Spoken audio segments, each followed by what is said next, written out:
This episode is brought to you by Absolute Landscapes. Absolute Landscapes is a landscape maintenance company that focuses heavily on commercial property maintenance. Call today for information about the services we provide and how we can best help you. 803-427-5944. Everybody's busy these days. Everybody's always got something going on. And I feel like the more time goes on, the busier people get, I mean, everybody's always got something to do, always got something happening.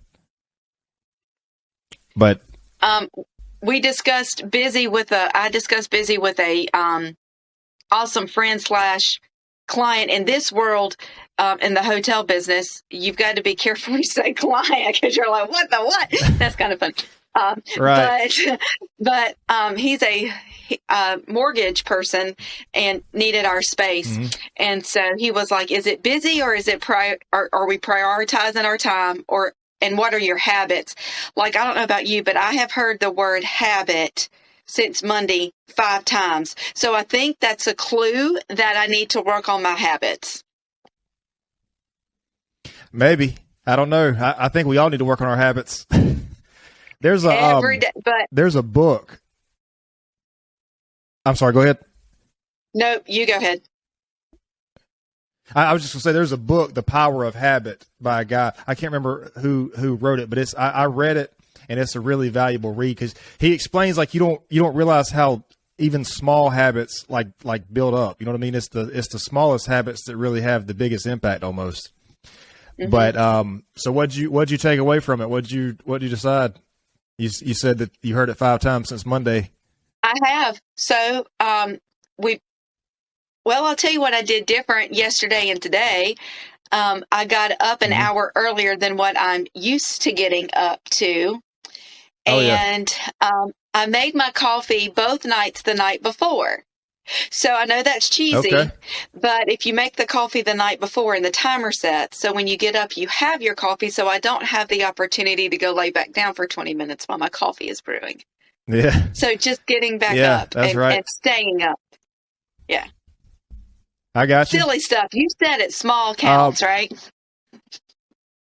Well, hey, listen, if it's something that you do every day on a repetitive basis, if you do it every day, it's not small. You have to ask yourself, like, how much time do all those small habits and routines, how much time does that take up? If you do it every day repeatedly, it's definitely not small. It's not trivial by any means. Fair enough. There goes your another line of books. You need to go write another habit book. You got the motivational speak down pat. Now let's go write about habits. Listen, man, my habits, I need to read more books about habits, because I like my biggest thing is time management, man. I can't figure out how to not necessarily manage time, but I just have a bad habit. It's not even procrastinating. It's like I try to fit so much into a block of time, like down to the 5-minute mark.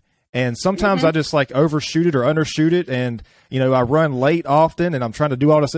Like, my time management, man, is if you find a decent book on time management, let me know, because I need that. I need that thing. I think we don't need time management, a book. I think we need accountability partner in that one. Because I can read a book all day long, but I got to follow through with it. So there you go. Habit and discipline. Right. Yeah. Yeah. No, that makes sense. Because sometimes it's kind of hard to hold yourself accountable, even if I don't. It's not often that I run late for appointments, but if I have something, like if I have a day blocked out, I might run late on certain things trying to get, and then I'm like trying to like at the end of the day, I'm trying to run around and get all this stuff done. But you can, I guess, I don't know. It's just hard to hold yourself accountable for that, because like somebody in your shoes or my shoes, if you're in sales or any kind of business like that, it's easy. At least it's easy for me to like push things off to the next day. If it's not an immediate thing that needs to be done, sometimes it's easy to push it off to the next day. Right. And then you got to figure out the next day when to fill it in. Right. Right. Exactly. And then the only, today, for example, I heard a customer talking, and yesterday on the phone, but I also had a customer waiting on me in the lobby while I was on the phone with the person that I was on the phone with, and she used the time 12:30. So immediately I didn't go, wait a minute, it's 12:30 for me, or do you have another appointment at 12:30? Well, lo and behold, the kids call me. Hey, I need you for 20 minutes. Their camp situation this morning has well, can't help it, but everything got pushed back. And they called me, and guess what they didn't have in their pocket? They didn't get the money out of my wallet. So therefore I was running behind. But in my mind, I had 45 minutes because I had a 12:30 appointment. She had an appointment at 12:30 and needed to see me earlier. So, I smoothed over the deal, but it's just so hard to smooth. It's just easy to go with it.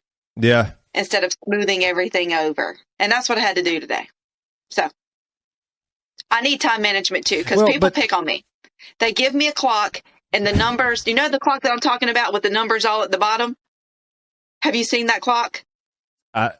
No, I haven't seen that. Okay. Well, there's such a thing. There's an actual clock and all the numbers are jumbled up down to the side. Well, that's my time. Do people tell you sometimes to like be at a place earlier than what they plan so that you're on time? Yes, because I call it Tracey time. Yeah. Dude, I really try, man. Time. Like I try and yeah. And like I'll tell myself, to be at a certain place. Like if I have to leave at 8:00, I'll say, okay, I'm leaving at 7:45. That way I know I leave by 8, But I don't know. Whatever works, man. Whatever works. Tracey, I know we've already been through this. Can you hear me okay? Yeah, I know. But can you hear me okay? Because I want to make sure our volume's good. I hear you great, but there's a 10-second delay. Yeah, I'm seeing that too on my end.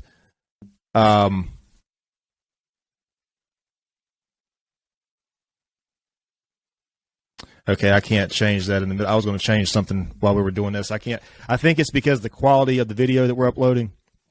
Because it's got. I'm at 34%. Is what it's showing me on the upload. Yeah. Well, I got a question while you're doing that.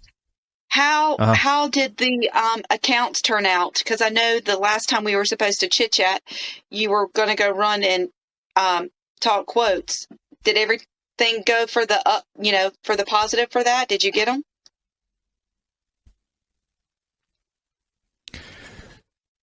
Your mic's kind of cutting in and out, but I heard what you said about the quote. I'm trying to think back which one that was, because there's been several. Well, they're awesome. Is everything flowing? Yeah, the answer is probably yes. Because if it's the one I'm thinking about, it's pretty much yes. I just have to it's a time. What's holding us back is a time thing. It's going to probably be end of November, 1st of December, maybe. But I think if I remember correctly, the one that you're talking about that we talked that day, I think that one's a yes, pretty much. Awesome. That's awesome. Yep. And so it's but that's one of those things. I know you probably see this too, and if you don't see it now, you probably saw it before you changed what you're doing. But like with sales, man, there's not really at least for me, there's not the work that you put in. You don't always see an immediate outcome from that. That's right. Sometimes it might take however long it takes. I mean, I've had them before take months, man. If you're working with a big company, it might take months for you to, close the deal. Yes, but you got to keep filling the pipeline. So everything is a yes until I hear the letters N-O. And then when we hear N-O, right. I tell them, you just don't K-N-O-W, what you talking about? Yeah. Well, too, man, I think a lot of people, I am by no means the world's best salesman or anything, but I think way too many people try to focus on taking a no and turn it into a yes.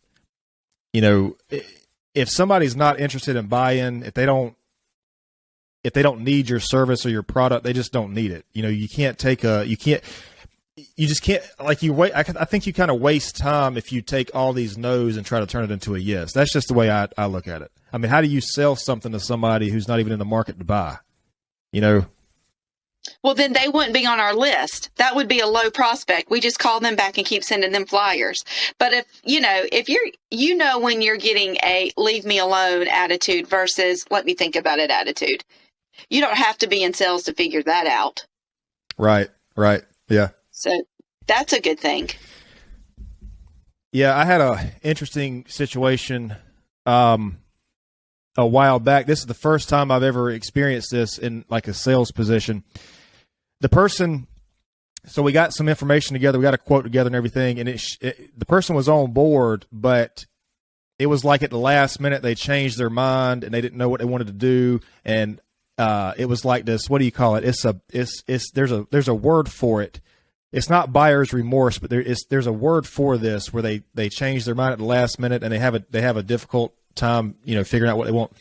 Anyways, this person did that, and that was the first time I had ever had something like that happen, because usually it's just a bam, bam, bam. People, if they either want it or they do not want it, and that's it. But yeah, that was the first time I've ever had that happen. But you probably experience things like that a lot more than I do, because what I do is a lot more, I guess more simple. In the insurance world, absolutely. And that is the worst thing under the sun, is to get somebody's money. When you say buyer's remorse, when you get somebody's, okay, you're on the road, the contracts are signed, and then they come back at you and say, I don't want to spend $500 a month. Well, then you've got to backtrack it and say, well, that was in your budget. So did we overspend budget, or do you just not believe in my product? So then you have to figure that out. But, Cody, that's exactly why I'm doing what I'm doing now, because I mentally needed a break. It's not everyone's like, well, buyer's remorse is the fault of the seller. I don't necessarily think that. So whatever you did in that process, don't take that to fault either. I'm sure that you haven't, because you're pretty upbeat about yourself and got a lot of self-confidence. But I heard that one too many times in the last month, if somebody would to change their mind at the end of contract. So what was I doing wrong? So then you go look in the mirror and fix it. But then with what I'm doing now, I'm like you, they either want it or they don't. And right now our prices are so daggum good, they can't say no to me, because venues are anywhere from $1,000 to $900. I mean, from $900 to $2,500 up to $8,000, depending on where you're at and what you're doing. I can't house 100 people, but I can house up to 75. And our prices are very low. So, and Tracey, listen, I like where you're going with this. Let me change gears for just a minute. I'm not going to change anything. Let me just do something really quick, because I think it's going to help with the quality of your video. Let me just change gears just for. It's like I have the option to do like a higher quality upload as we go, or I can do a lower quality. I don't think it affects the quality of the video, but it's going to take longer to upload a higher quality video. You see what I'm saying? I gotcha. But as long as you're not hearing the lag or anything, then, because when we do the final video, I don't want it to be like if the conversation is going to be lagged. You see what I'm saying? It might be kind of hard to follow that, if that makes sense. Okay, so your lips are actually behind. Your voice is going, and so there's no delay in your voice, but your lips is like your movement of your lips are like a millisecond behind your words. It's like we're watching a digital TV versus the antenna TV. I think that's probably just the video quality, because when you record this thing, I know like there's a lot of times it's going to look patchy and like I might fade out, visibly fade out. But when you record this thing, what it does is it records on your end and it records on my end, and it just puts the two together. So like I might be blurry or whatever, but it's not going to look like that in the final video, because it's going to be my portion plus your portion, and it's going to make one video with that, if that makes sense. Sounds good to me. I'm just so glad you're doing this. Dude, let me tell you something, man. I did not realize this was going to be like this. This is supposed to be a simple software. Like this first of all, I pay to use the software. I pay for this software. This is supposed to be a real simple thing, And the microphone, I use a Shure microphone, which is like the top of the line American made microphone. Which I've had a pretty, the experience with the microphone has been actually pretty good, but this software has been like, I don't even want to go there, but, no, yeah, man, it's been a learning curve for sure. It's been an experience. I think the biggest thing I'm having an issue with right now is scheduling. I'm sorry. I'm some of your aggravation on scheduling. No. It's just trying to get everybody like pieced together and on sync and in sync with everything, you know. So anyway, but no, what were you saying now? We were talking about how customers change their mind at the last minute, and you said you experienced that a lot in insurance, but I don't experience here. So I mean, but like when you experience that, how do you manage that? I mean, like how do you because you can only do that so many times to where it's costing you to try to, you know. So how like, I mean, I can imagine there's only so many times you can do that to where it becomes counterproductive to try to make a sale.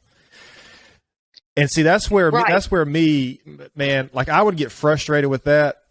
I don't even really know how I would handle that situation. Well, I want to say I would handle it by.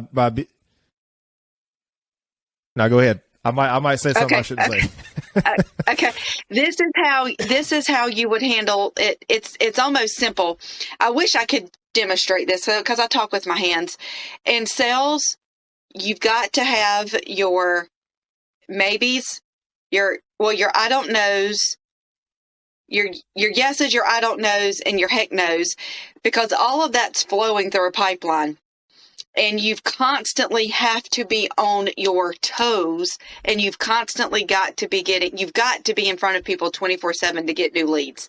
New leads is your only way to success in sales, because it's a numbers game.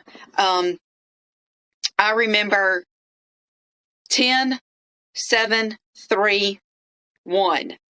10 people, 7 are going to listen. 3 are going to give you attention, listening and being in the, what's the word that I'm looking for? It's 10, 7, 3, 1. So it's 10 people, 7. Honestly, 7 are probably going to be like, yeah. 3 are going to have your best interest at heart and are actually going to engage, and 1's going to buy. Mm-hmm. I mean, that's it. So the more people, so if you want to get to 100 people, you're going to have 10. But the issue is sometimes in sales, at one point, it was 12 contacts. And once I had to get up to 12 contacts with one person, that's when I decided, okay, I got to do something different and do some more training and some more. You got to find yourself, because you're losing something if you got to talk to somebody 12 times to get a yes. And that's where the money thing comes in. So, yeah. But I know with insurance, I was down to 3. That was huge. But let me tell you something about my rainbows now. My rainbows, I'm 3 for 3. I get 3 people in there, I'm going to get somehow a yes. They don't know how in the heck I was selling the rainbows. Them suckers sell themselves. I don't have to. But again, that was constantly go, especially with your team. And you got to have a good team. And you got to have a good team. If you don't have good employees or good team members backing up every yes, it is almost impossible to keep the yeses rolling. I don't care what you do for a living. I mean, think of McDonald's. You've got to have a timeline with McDonald's. I mean, not a timeline, oh my gosh, Cody, they took too much blood from me today. I can't think. What's the thing that's everybody's doing something in a row? What's that called? Assembly line. Oh yeah, okay, I got you. Yeah, because you gotta have everybody doing what they're supposed to do to get it done. So stay in the business that you're doing. It's easy. So you said, well, I don't know about that. I don't know about the easy part, but you said something that made me think of this. So you're talking about, approximately maybe it's safe to say 10 or 15% of the prospects that you have or the leads that you have might be a yes. There's a thing called, I don't know if you're familiar with this, there's a thing called the Pareto principle, the Pareto distribution. Some people call it the 80-20 rule. Have you heard of that, the 80-20 rule? Yes. So approximately 80% of your results come from 20% of your efforts. And it could change. It could be 90-10. It could be 90-30. And you say, well, that's over 100%. But the reason that is say 90% of your efforts, it doesn't have to equal 100% because you're measuring two different things. 90% of your efforts could bring you, 30% of your efforts could bring you 90% of your results. So I'll give you an example. This is like the most common example that's used for this. You have to think about somebody who is like an artist, like a musician. Think about all the musicians in the world, and then think about how there's a small fraction that are actually on the radio. You see what I'm saying?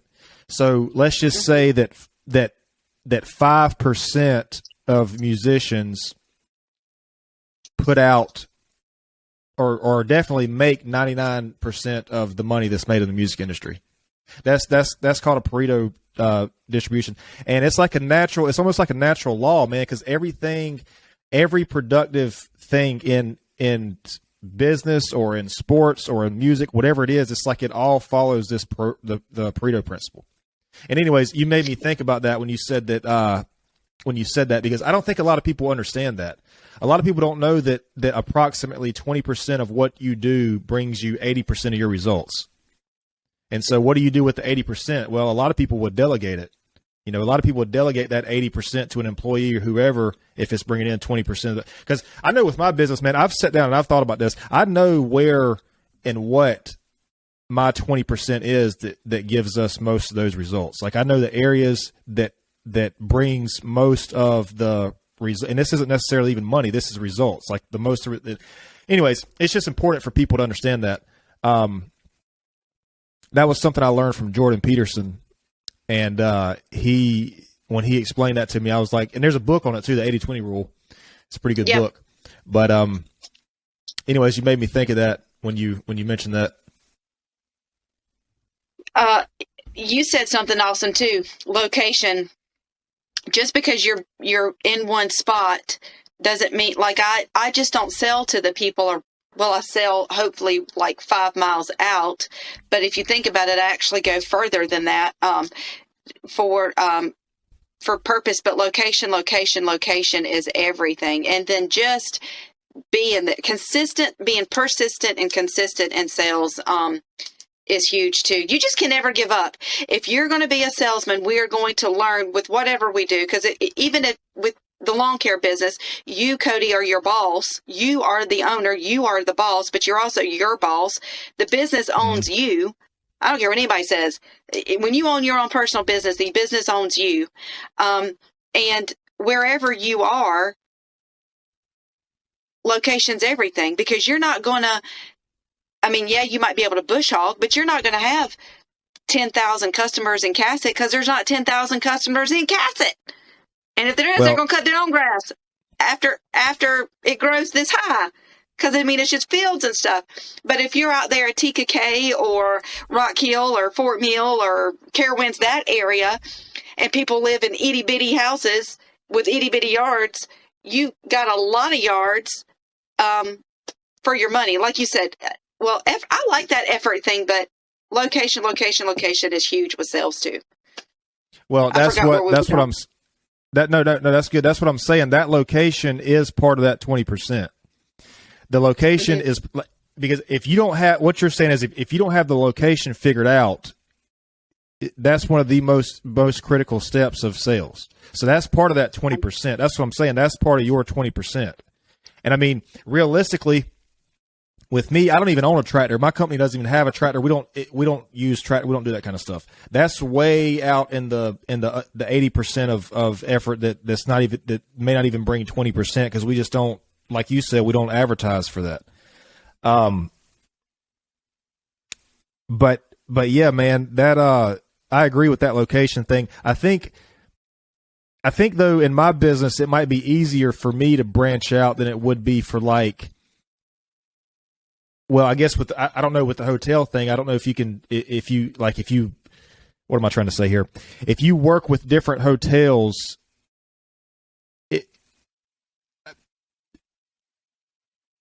I don't know. If you work with different hotels, that would be the way. We're in competition with everybody. We're always in competition. So we actually have a report that we have to read every week and sees it. And honestly, I'm above. Like that's awesome news.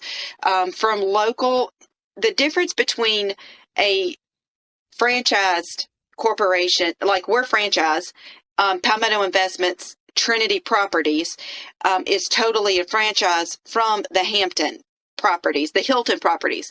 There are hotels that are purchased only through corporate and they have to do their thing. So I'm not saying we don't have a little bit of leeway. We do. We don't make our own. We have rules to follow, but we can tweak a rule if need be.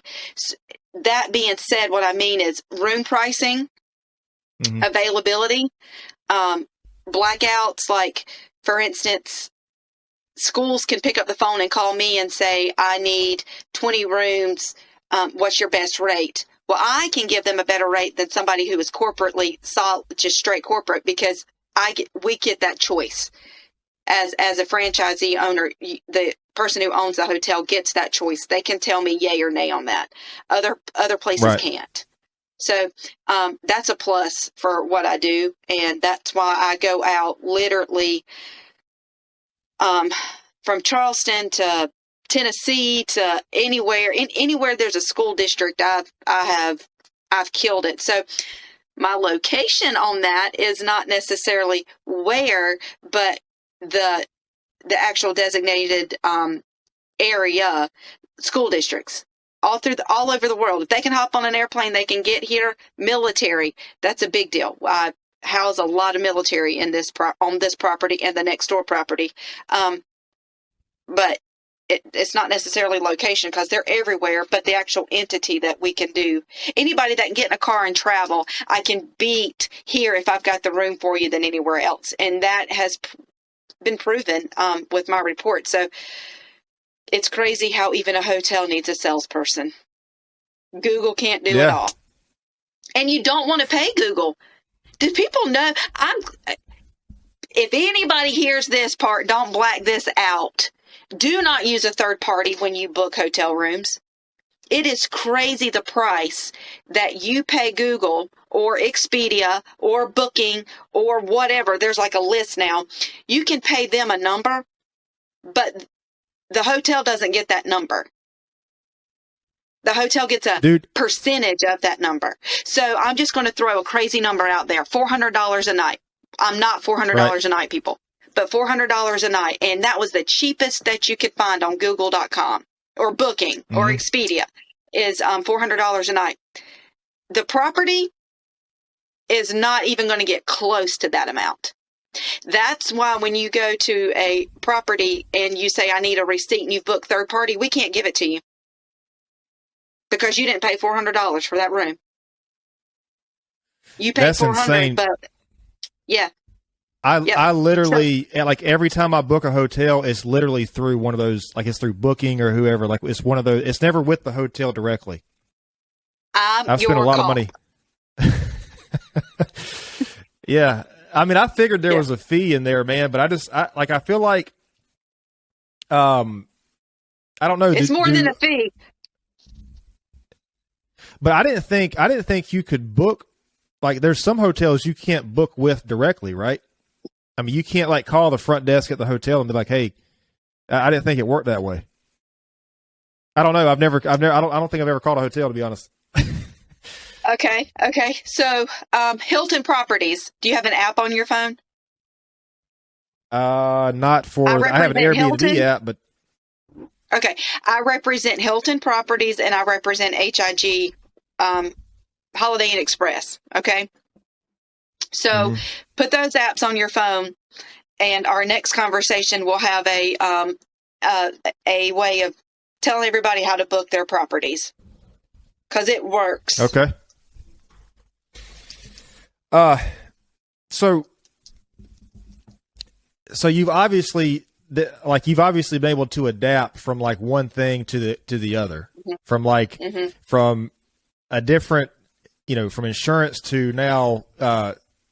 What would this be? What would it? Hospitality? Is that what this is? Is that what it's considered? Yes, hospitality is a good word for it, but the company is Palmetto Investments. So, and like I said, they own multiple properties, so it's easier to it's easy to click with me. If there's somebody in front of me that's going to talk to me, the computer program, I'm still asking questions. But what I do know is how to build that relationship, be with that person, walk through the fire with them, and handle it. And if you can do that, you can do sales. You can't teach sales. So that's why a sales job is so easy to adapt to. You just have to learn the program behind it. Well, that's what I was going to say. You're a natural salesperson, because if you can go from one of those to the other, you're obviously a natural salesperson. And I think your personality, like you have a very open, outgoing personality, and I think that's probably one of the things that helps you out with that. Do you know anything about this? Just made me think of this. Do you know anything about the DISC personality types? DISC. No. DIS. No, talk to me. Yeah, DIS. So it's a personality. This is a personality assessment that you can take, and it basically there's 4 quadrants. D, dominant. I think is influence, S is steadiness, and C, I think, is conscientiousness. Okay. But you can determine, so each of those different quadrants,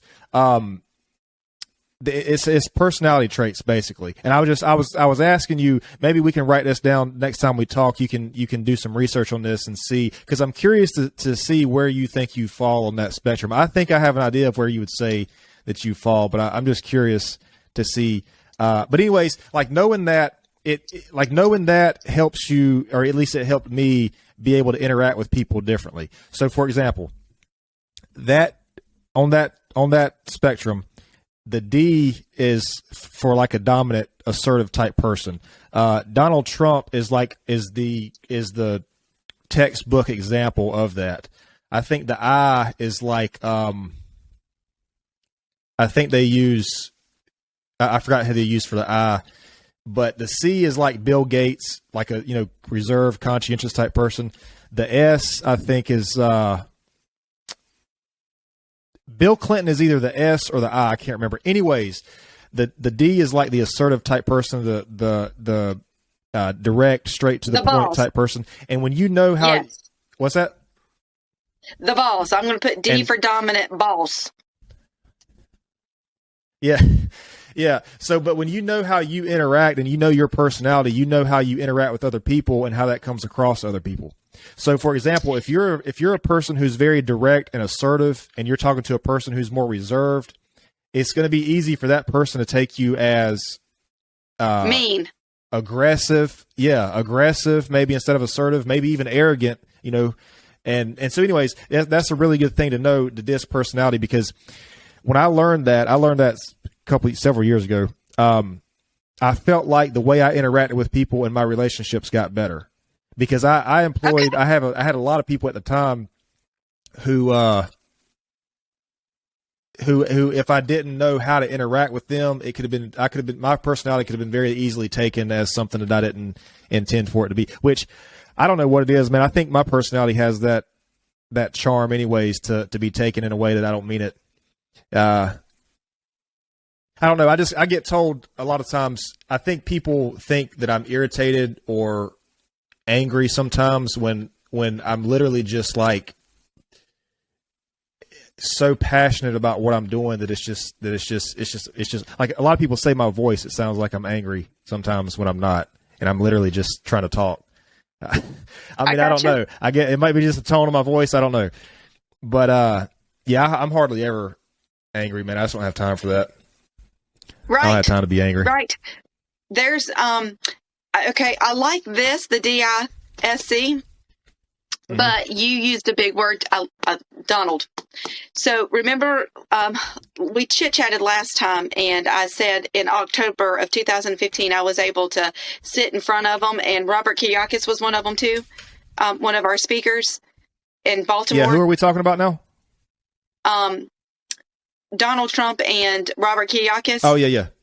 Okay, yeah. Okay, remember that conversation? Okay, Yep. So with that company, I'm going to tell you something. The way to build your confidence and the way to I don't want to say manipulate your personality, but to be able to be a skittle, to be able to be colorful with every personality, is to be in a MLM, multi-level marketing group, because you've got to mimic the person in front of you so good. You don't want to lower your standards, because we've got standards. We have morals that we have to keep. You don't want to lower your standards, but you want to stay above everything, but you also want to stay even keel.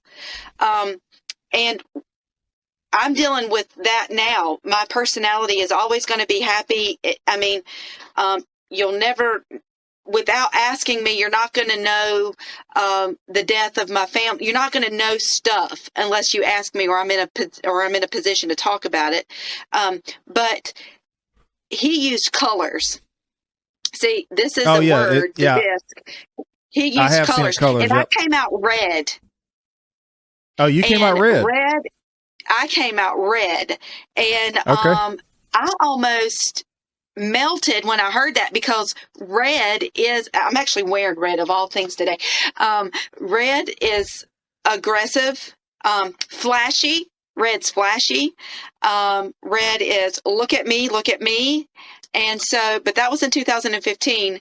Now I'm purple. Do you know what purple is? Do you know what it was? Red, yellow, purple, blue, I think. Tracey, I'm actually I'm actually kind of having a hard time hearing you. You said red. The colors that I've seen are red, yellow, blue, and green. Okay. I mean, I don't know. It could be a different color. The reason they called me purple was because they mixed it. Okay, because I was a little bit of extra. So. Yep, that's what I was going to say. Those two, like you can combine the personality traits, and you can be somewhere in the middle. Yeah. Yeah. Yep. So, anyways, but saying that, the red, a lot of people enjoy being red. I actually don't want to be the dominant one. I don't want to be the boss, but I come across that way. I think you would, and it's hard for us, the red. It's hard. I don't like even saying dominant. It's hard for us reds to. It's not that we don't have friends, because I have friends, but I have associates. But it's hard for us to stay with the same person, because we're constantly growing, because we want to. Right. So the angry in your voice is not necessarily that you're angry. It's just like, I'm so thankful that I carved out time for you, but I've got to do this because I got this to finish, and I need this goal met. And we're very career driven.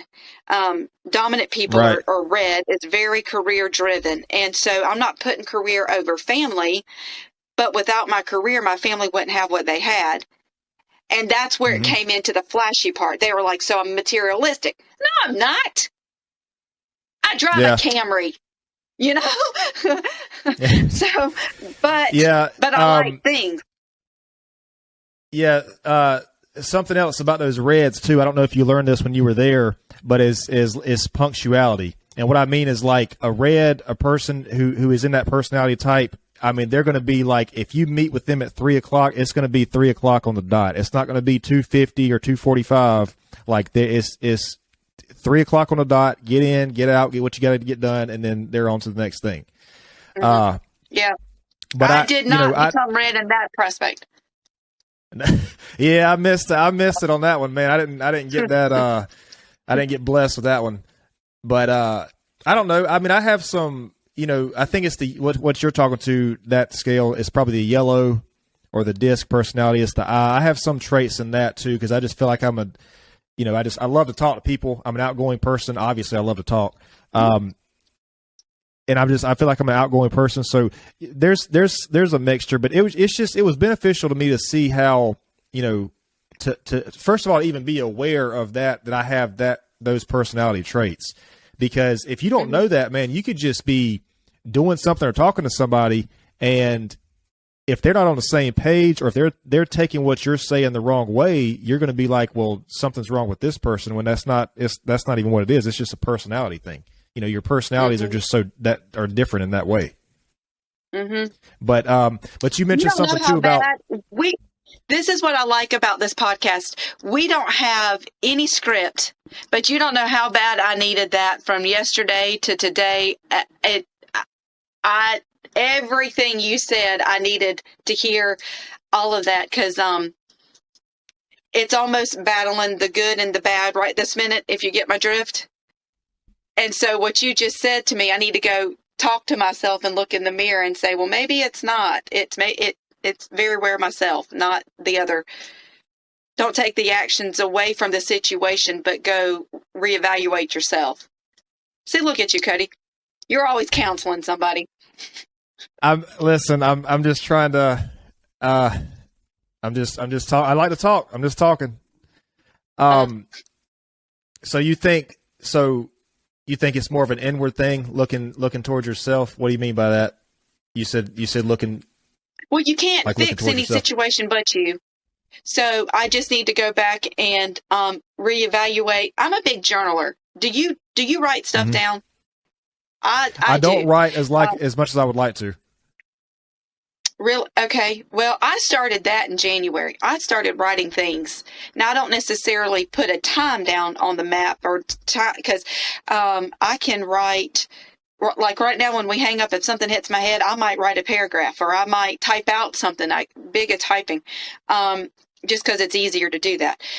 But I have been writing. I have been doing that, and so when I notice in my just journal, if there's a lot of negative in there, if there's a lot of, well, this happened, I go back and I look at it and be like, okay, why did that happen? I can't change the situation, but the only thing I can do is change myself in the situation. And sometimes I have to remove myself right, exactly. from it. But that's okay too, especially if you've got proof in the pudding. If you go back 4 pages and it's still that same situation, change, get away from it. What's the insanity definition? Keep doing it, Doing the same thing over and over, expecting a different result. Yeah. So there you go. No, I like that. I like that, man. I don't know if you know this, but when you write things, if you journal like that, it makes it easier for you to express your thoughts in like a conversation. People who habitually write or write on a consistent, often basis, it's easier for them to take their thoughts and formulate thoughts and have better discussions. It clears your mind. But yeah, no, I think that's a good thing. But I mean, I'm not saying, advertise your journal. I'm just saying, if you write anything, like when you're having conversations, it makes it easier for thoughts to flow and for you to formulate thoughts. And, just like reading, it helps you with your vocabulary and different words and things. But I like that though, man, because I don't think a lot of people look inward the way they should. I think all of us, I'm guilty of this. Everybody's guilty of this. Like, we like to blame other people when things don't go our way, and I guess the only thing I can think of with that would be, it's just easier to put the accountability off on somebody else, because that means that we don't have to change anything about ourselves, But if we're to grow, you have to change. And in the beginning of this conversation, we said habits. And, when we've used the word discipline and choice, you have to change every single day. You're either going to change for the good or for the bad. So I hope that I change for the good. And the only way that I can prove that I'm changing for the good is to be honest with what I write down. I don't sugarcoat it. Yeah, because I'm the only one that's going to see it at the end of the day. Well, you can't solve a problem that you're not willing to have. If you can't be honest with this is my thing, man. Like this, it used to frustrate me when people would try to, if I was having a conversation with somebody or some type of relationship with somebody, and I trying to explain a problem to them, and I'm like, well, this person's not going to be honest with me about the problem because they can't even be honest with themselves. Mm-hmm. I can't tell you how frustrating it is to try to solve a problem with somebody who That's is not never honest. in the wrong. Whether it's not honest or Oh. there's never in the wrong or they can't see like what they're doing. I mean, you know what I mean? You can't solve a problem like that. And I'm big on, I've always told people, that I work with, people in, intimate relationships, friends, whatever. I'm like, listen, man, if I'm doing something wrong, I want you to call me out on that. Now I say that, and at the same time, I don't want to hear those things. So it's like I'm in a battle, but I know deep down, not even that deep, I know inside of me that I need to be honest with myself and fix those things if that's a problem, because I can't control what this person's doing, what they're going to do, none of that, but I can't control. So this is a really simple example to use. Let's just take the gym, for example. If you slack off at the gym or if you skip a day or whatever, it becomes easier to do that down the line. Like if you skip a day right here, it becomes easier to do that the next week or whatever. And I mean, I'm just using an example. It can apply to anything. If you have a call, look, man, I told you it's cold outside. It's a comfortable shirt. Like the shirt looks comfortable. I'm just saying it looks like a comfortable shirt. But no, if you have a call or something you need to make and you don't make that call, then it just becomes easier, to not make the next call that you have to make. But then you're not hungry enough. I'll tell you what, man, those kind of calls that I didn't want to make, they were probably some of the most important calls I ever made, because you grow from that. That's right. When you, whatever it is, I mean, I don't know if it's just because you just don't want to do it, or if you're nervous about it, or if you're worried that you're not going to say the right thing. I mean, I get all that, but you become better every time you do that. And you can't, it's like you said earlier, you can't really, you can teach sales, what you were talking about body language and mirroring people, which you mirror people when you're in rapport anyway. So if you're having a conversation and the conversation's flowing well, if you ever watch somebody in public, like they're mirroring, it's funny if you watch somebody who's like on a first date, if you just kind of watch them, you can see if the date's going well or not because of their body language. But yeah, man, there's some things you just can't teach.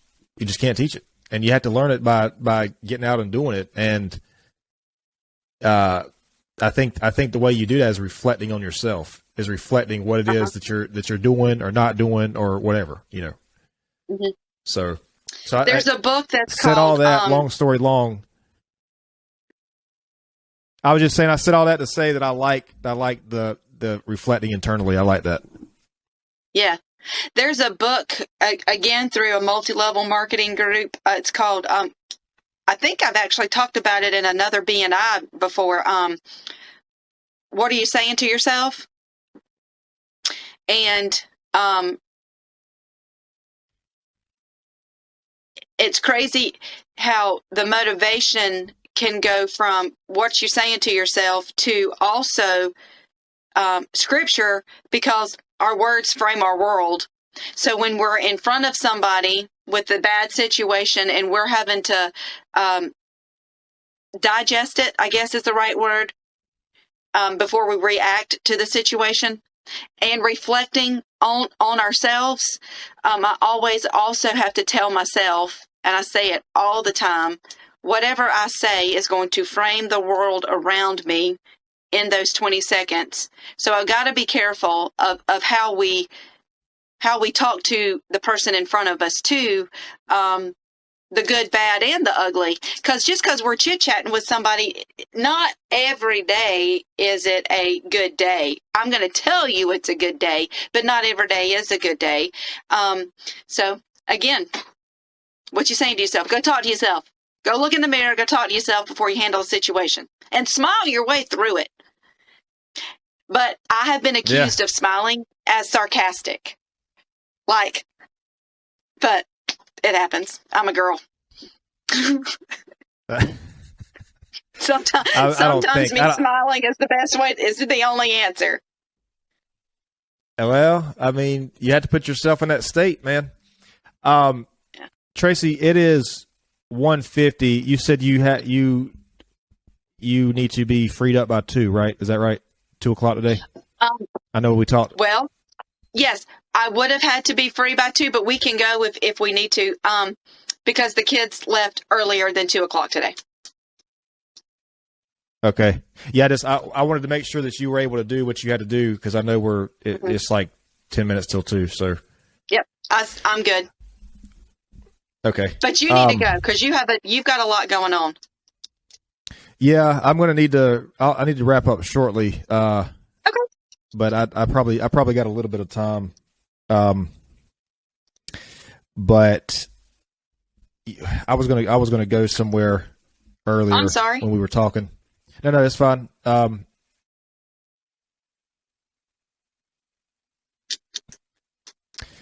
Yeah, just reflecting internally, man. I think that's something that I try to do a lot of, and I try to look at whatever's going. Like, one of the reasons for me doing what I'm doing with this podcast is because I wanted to be able to talk to people about their own growth. You know what I'm saying? About my growth, about their, like, what has somebody experienced in their life that they felt like they grew from. Because I think it's important. I think that we feel like if we have a problem or a situation or whatever, sometimes we feel like it's only happening to us. Like, if we make a mistake or if we don't make a wise decision about something, sometimes we feel like it's only happening to us. And the reality is that other people have just hit it better. That's really the reality is other people they either don't share it or they just hit it better. But I think, I know for me, man, like, the problem with that, with thinking that nobody else has those issues or nobody else has to have that conversation with themselves, it almost makes you feel like there's something wrong with you. I mean, damn, when I just started my business, I almost felt like there was something wrong with me because I wanted to break away from that cycle that I was in. But I don't know. I just think it's important for people to understand that it's not just you. Like, people, we're all trying to figure this thing out together, man. And the only people who say they don't have issues, they don't have those conversations with themselves, I mean, that's the kind of people that stay in the same place, for 80 years.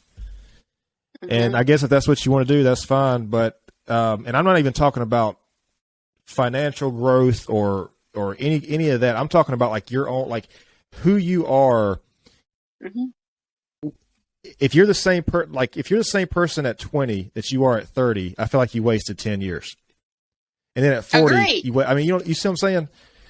Yeah. I don't know, man. Yeah. It's just, but it's just so hard. I say the word simple-minded. Well, that's a good way to describe it. But it's like, being simple-minded is like it's like a form of enslavement. It's like an imprisonment almost, because you're not allowing yourself that. I just try to tell people, dude, that, like, you have so much more in you than you think you have. And, like, if you're comparing yourself to what it looks like other people have, that is poison. That's just toxic. But, like I said, not everybody's just going to broadcast, and I don't expect them to, but not everybody's just going to broadcast their problems to the world. But I think it takes a lot of courage to have that conversation with yourself and to be brave enough to step out and say, this is where I need to improve. This is what I'm doing wrong. This is what I'm not doing enough of. It's just, that's just pure courage, man. That's just straight up courage. And a lot of people don't do that, but simple-minded, thinking inside the box, never wanting to step outside of the box. Woe is me has not been my cup of tea ever. I mean, I think I've gotten woe is me a few times. Like, depression is a big word for that too. You almost have to be stuck under a cloud to not want to grow, to not want to go out, to well, people, they put a introvert or I don't know the other word. I'm just not any of Extrovert. those. Extrovert. I don't look down on any of that, on any of those people.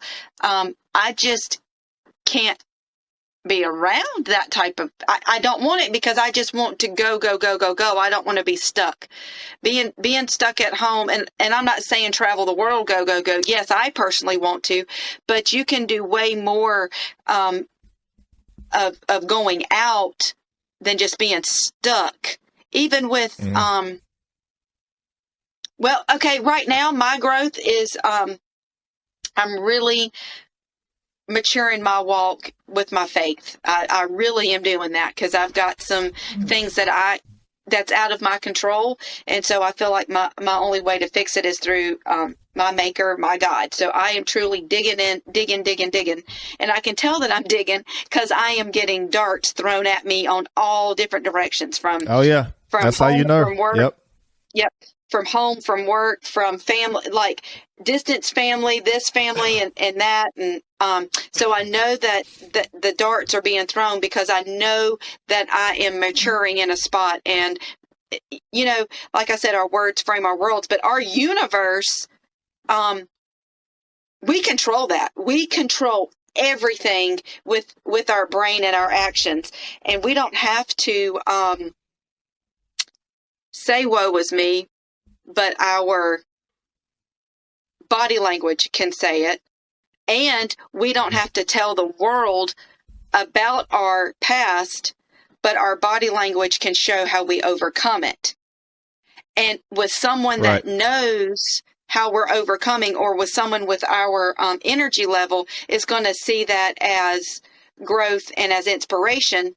And someone with the woe was me simple-minded is going to use it as jealousy and comparing yourself to that.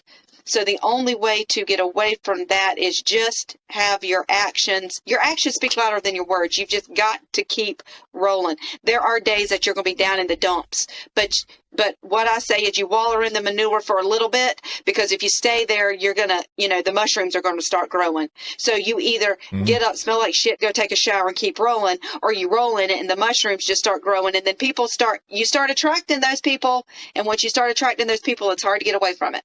So stay away from it. But it's easier said than done, I know. But that's my growth right now is my faith, and I can feel it everywhere. Well, I don't think you should feel bad. I don't think you should feel bad about trying to distance yourself from this negativity in people, because your tribe determines your vibe.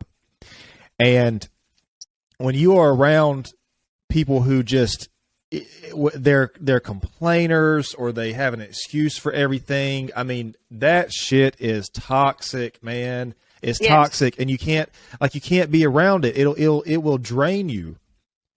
Mm-hmm. And so I don't think you should feel bad or be hard on yourself at all for saying that. But you mentioned something, and I was going to tell you this. I'm glad you said this because it reminded me of it. Do you know who T.D. Jakes is? T.D. Jakes. I don't. All right. Write his name down and look this guy up. He's a pastor. He's like one of these, he's like a pastor of like one of these mega churches, these huge churches or whatever. Yep. But he also does, like in his sermons, he also does motivational pieces in his, you would really like this guy. You'd really like this guy. Look him up. Okay. Anyways, I wanted to tell you that before I forgot. I'm glad you said that about the religion thing, because that made me think of that. Okay. Yeah, he's great, man. He's like it's hard to explain. He's almost like a religious Tony Robbins, Yeah. He's good. I've got connections with people like that. Yeah. Yeah. He's a Tony Robbins without the language. Yeah. He's good, man. But yeah, so you mentioned something about that you're doing the right thing because you have all these obstacles coming at you. You have all these things that it's almost like it's trying to prevent you from doing it. Yep. And I I don't think nothing else is indicative of you being on the right path, like feeling like you should, like feeling like it's hard to do it. Mm-hmm. If there's been a lot of things I've tried to do, man, where I was actually scared to do them at first. Like it was intimidating. It was daunting to me, but that's how I knew I was doing the right thing. And ultimately it was those things that had the best results. So, right. At lunch on Tuesday, or Wednesday, someone told me, they said, we were talking about something that I started and it failed. And he was like, well, you started it, didn't you? I said, yep. He said, it just wasn't your timing. He said, you failed in that spot, but what did you learn from that failure for the next go round? Like what I'm doing now. And, so that was big too. So just because you fail, I would rather fail than not try. Does that make sense? Now, I'm not saying failure. I'm not going to use that as my excuse every single time I screw up and mess up, because I don't want to fail. But if you literally flat out suck and what I did was not what I needed to do, my brain was thinking, that ain't me. But it was in other words, I jumped into it emotionally. I didn't do my research behind it. So there was a lot of mistakes growing up to that, but I truly failed at Mosquito Mary's. I flunked it. It did not work. It wasn't my cup of tea. But because of that, I was able to do something different. And that something different's doing way better than Mosquito Mary's. But I took the mistakes in Mosquito Mary's and grew from that.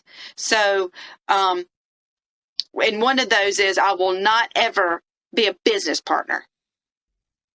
Oh, you either own it 100%. You either own it 100% or you're an employee. But I ain't 50-50 in nothing. Yep. Dude, I have heard some horror stories about. Yeah, I've heard some bad stories about partnerships. Don't do it. No, I couldn't, man. I don't think I could. Tracey, I got two things that I want to say to that. You mentioned about failing. So I don't see it as failure. Here's the thing. I don't fail. I either win or I learn. That's how I started looking at these failures. I don't fail. I either win or I learn. And the second thing, so we're talking about failure. If you don't fail, you win or you learn. Then the next thing that I had to say to that was about success. This is something I think about a lot. I heard a quote one time that said, you should be proud of yourself for how successful you are and who you've become and what you've achieved and what you've accomplished. But you should also be proud of yourself for who you could have become and fought so hard not to. So not only should you be proud of yourself for who you are, what you've become, but be proud of yourself for who you could have been if you followed all these excuses, if you followed all the, if you followed what the statistics said you should have done, and if you just gave in to all the excuses and all the reasons to be this thing that you could have been, you should also be proud of that you're not that person. And when I first heard that, man, that hit me. That was like that hit, that hit, because it's easy to be proud of yourself for who you are and what you've achieved. But a lot of times we don't think about we should be proud of ourselves for who we didn't become. Dadgum. So I wrote this down, for who you could have become. So be grateful for who you could have become. So I hear what you're saying, but I need to comprehend that. Say that sentence one more time. So you should be proud of who you've become, but you should also be proud of who you could have become, but fought so hard not to.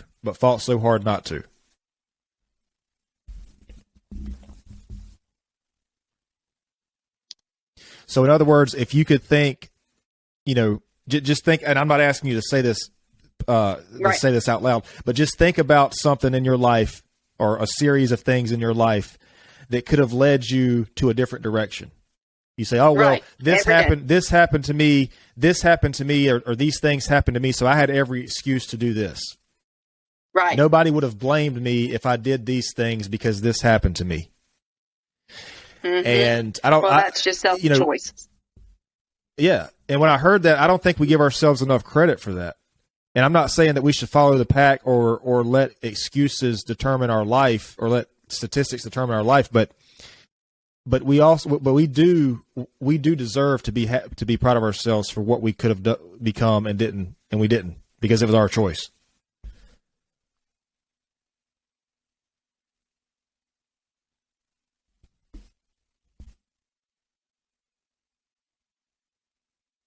Sorry, I had to write that down. That's a mouthful, and it's easy to listen to it, but to be able to say that again, I had to write that down. That was good. Once again, you're doing your little Cody Jones. Tracey, I'm sorry, I didn't catch that. Your mic was breaking up. What did you say now? It'll be in the final video. I just didn't hear it. I said, I love what I said is, I liked what you said. I heard it, but for me to comprehend it, I had to write it down. Then I had to reread it, and then I ended up writing it again. And then I'm just so thankful because yes, it's a podcast and you're doing your thing, but you're hitting every nail on the head today. Well, I'm glad it's useful for you. I'm glad it's something you can use. I don't know if you know this. Yes. This is something else. This is something else too. If you're trying to learn something, if somebody's teaching you something, I'm not saying that I'm teaching you, but I'm just saying if somebody's teaching you something, if you try to reteach it back to them, it helps your brain kind of solidify. Yeah. Yes. Yeah. That's a little hack I like I learned a while back. That's crazy because as kids, we were pretending to be teachers. I don't know if you did, but I always taught my baby dolls. But I could remember my dad in the background, giggling and stuff like that. But once I got older, he said, "You know what was so awesome about you teaching your baby dolls?" And I said, "What was it, Daddy?" He'd say, "Because everything you learned in school that day, you came home and taught. So you relearned it to talk it." To talk it out, you relearn it. And so, we write it down. Well, they say it 3 times and we'll never forget it. Yeah.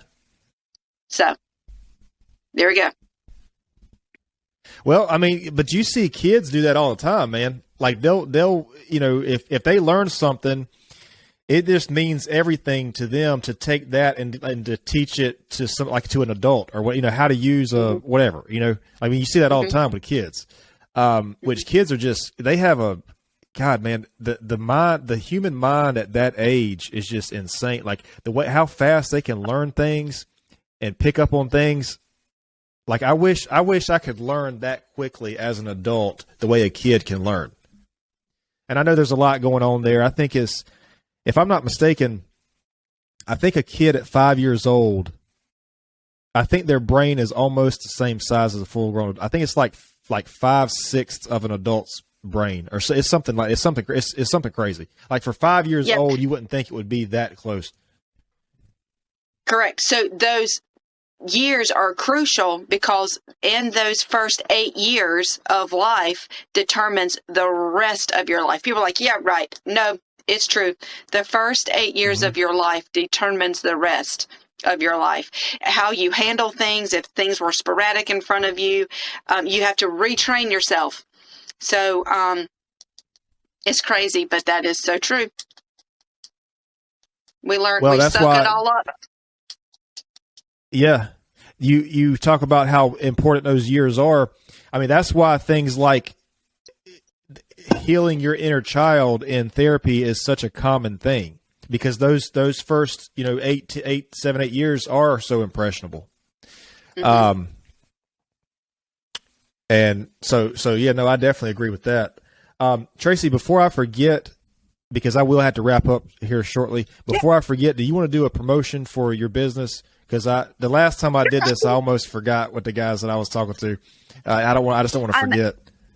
No, no, no, no, no. Listen, I appreciate you for just letting me step in and chit chat. But so I am a part of Palmetto Investments, and we are looking for the next few months to kind of slow down. So if anybody wants to, I kind of said it in the podcast, if you want to book a room with any Hilton property, give me a ring. I definitely can help you out with my property on Clemson Road, the Clemson Frontage Road. And if there's any meeting space, conference room, teacher, classroom, bridal shower, rehearsal dinner.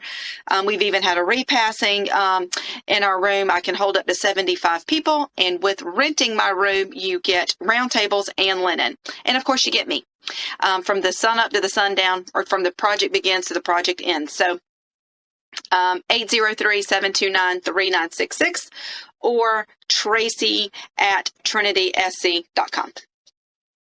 There we go. So would you say that you do like a lot of events? Like I do a ton. You do what now? I do a lot. Okay. So I guess it would probably be better for them to contact you and see like what actually needs to be done or what you can do. Because I'm gonna be honest with you, I have no idea like how this would work, and I'm sorry for the ignorance on what you're doing here, but I don't know. I guess I just don't know the questions to ask about what it is that you're doing. Well, there's not really any questions. If anybody is looking for travel, a place to stay, I'm the person to call. Put it that way. Okay.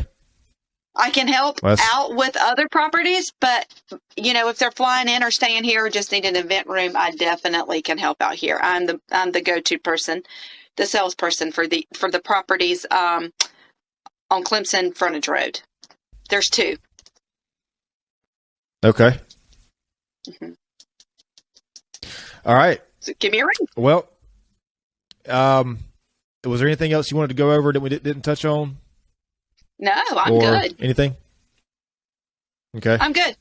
But if you and your employees want to have a Christmas party, I've got a place for you. So where is this at? Is this Exit 80 in Columbia? Yeah, off this Exit is 80. in Columbia? Mm-hmm. Okay. We'll see. We'll see what we look like. Sounds I might good. might be hiring some more people here pretty soon, so we'll see. There you go. That needs to be a topic on its own self, how to keep employees. Well, I don't think it's about, you just have to find the right ones, because you can't teach work ethic. You can't teach personality. My biggest problem with that has been, okay, well, first of all, it's hard to find people who actually want to work. There's a problem. But then the problem is it's hard to find people who want to work that will work well together. So, I mean, so there's kind of 2 major things there, but yeah, man, it's difficult. It's difficult finding good, reliable, and I have a good team. I do have a good team right now. But I'm thankful for that. I'm very thankful, because I know that it's hard to find reliable people. It really is. Yeah. Well, listen, you're fantastic. I can't wait to see it play through. And tell me what to look up so I can tell people to go look at for your podcast so I can share it. People ask me and I don't know what to tell them. Yeah, so if you go to pretty much any major social media platform, when I say major, Facebook, Instagram, TikTok, YouTube, that's the 4. I have some other things I'm trying to list it on right now. Rumble is another, it's like a YouTube type thing, but it's just Pure Wisdom Podcast. So it's PUREWISDOM podcast. And Pure Wisdom.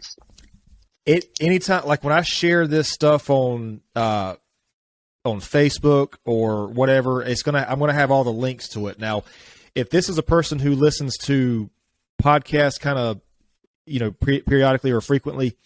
It also is on Spotify, Amazon Music, Amazon Music and Google and Apple Podcasts. It's basically just like a streaming service. There's a lot of music. It's like Pandora kind of, but there's a lot of podcasts. But of those four, Spotify is the only one that's going to have the video. So if you want video, I would say if you want video, go to YouTube or Spotify, because even on Facebook and stuff, it's just going to be like a link to the YouTube page, because you can't. I mean, we've been talking for an hour plus the 15 minutes we had earlier, so we got an hour 15 here. I don't think you can upload a video that long to Facebook. I mean, it takes probably several hours to upload something like this to YouTube. So I don't think Facebook's platform is set up for that. But anyways, Facebook and Spotify, I was going to say, if you want the video, that's where it's at, Facebook and Spotify. And when I make this, I'll put all the links in here, so people can find it. And I always put at the beginning and at the end, I always put the name of the podcast and then the icons, the social media icons of where it's listed at. Okay. So awesome. Well, but this is good. Yeah, Tracey, I really appreciate this, man. I know we had a scheduling thing. We had the storm come up, and so we had to reschedule it. But I appreciate you working with me, man, and being patient with me. Listen, everything you said today I needed, so timing is everything. So thank you, Cody. As always, you're awesome. Stay safe. That's it. Hey, I'm gonna close this thing out. Just hang on just for a second. I'm gonna close this out, though. But I appreciate it, Tracey. Of course.